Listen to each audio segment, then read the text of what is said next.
బెండకాయ వేపుడు ఎలా తయారు చేసుకుందామో చూద్దాం పర్రి. బెండకాయలు మంచి కడిగి పెట్టుకున్నా, మంచిగా నీట్గా తుడుచుకున్నా బట్టతోటి. ఇప్పుడు బెండకాయ వేపుడు చేసుకుందాం. బెండకాయలు వేపుడు చేసుకుందాం. కడాయి పెట్టుకుందాం. కడాయి వేడైంది, నూనె వేసుకుందాం. నూనెలా కొంచెం ఒక చిటికెడు ఉప్పు వేసుకుందాం. ఇప్పుడు బెండకాయలు వేసుకుందాం.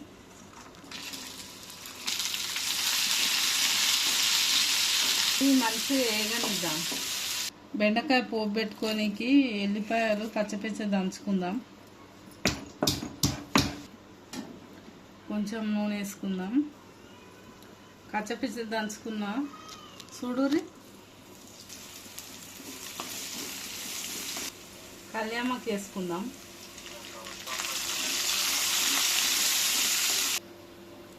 పల్లీలు వేసుకుందాం. కొంచెం సరిపోను ఉప్పు వేసుకుందాం.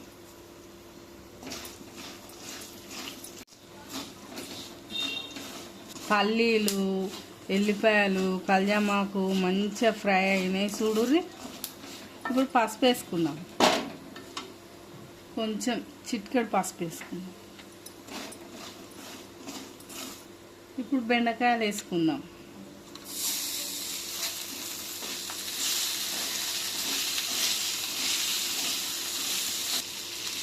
టేస్ట్కు సరిపోను కారం వేసుకుందాం. బెండకాయ వేపుడు రెడీ అయింది. ఇప్పుడు స్టవ్ ఆఫ్ చేసుకుందాం. చూడు ఎంత మంచిగా ఫ్రై అయింది. బెండకాయ వేపుడు రెడీ అయింది. అలాగే లైక్ చేయండి, సబ్స్క్రైబ్ చేయండి.